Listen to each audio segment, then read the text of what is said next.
Hello views, welcome to my channel. ఇవాళ నా video వచ్చేసి డిన్నర్లోకి నేనైతే సొరకాయ కర్రీ చేసుకుంటున్నాను అనమాట. ఇది మా మమ్మీ ఇలా చేసేదనమాట. నాకైతే చాలా అంటే చాలా ఫేవరెట్. అంటే ఒకప్పుడు నాకు అంత ఇష్టం ఉండేది కాదు, కాకపోతే ఇప్పుడు చపాతీస్లోకి మాత్రం ఇలా తినడానికి కొంచెం ప్రిఫర్ చేస్తున్నాను. అంటే చపాతీకి ఇంకా పక్కన మనం ఈ కర్రీ ఇంకా ఒక చిన్న బౌల్లో పెరుగు వేసుకుని టేస్ట్ చాలా అంటే చాలా బాగుంటుంది. మీరు ఎలాంటి స్టైల్లో చేస్తారో నాకు కమెంట్ సెక్షన్లో తప్పకుండా షేర్ చేసుకోండి. ఇంకా నేనైతే ఫస్ట్ సొరకాయ కట్ చేసుకున్నాను. ఇంకా చపాతీ పిండి కూడా ఎలా తడుపుకున్నానంటే నేను రాగి పిండి క్వాంటిటీ ఎక్కువ, గోధుమ పిండి క్వాంటిటీ తక్కువ, అట్లా ప్రిపేర్ చేసుకున్నాను అనమాట.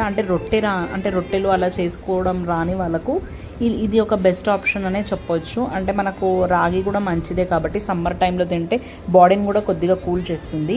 సో అందుకోసమని నేనైతే అంటే మార్నింగ్ రాగి జావా, ఇంకా నైట్కి అయితే ఇంకా చపాతీలో ఖచ్చితంగా ఇంక్లూడ్ చేయడానికి ట్రై చేస్తాను.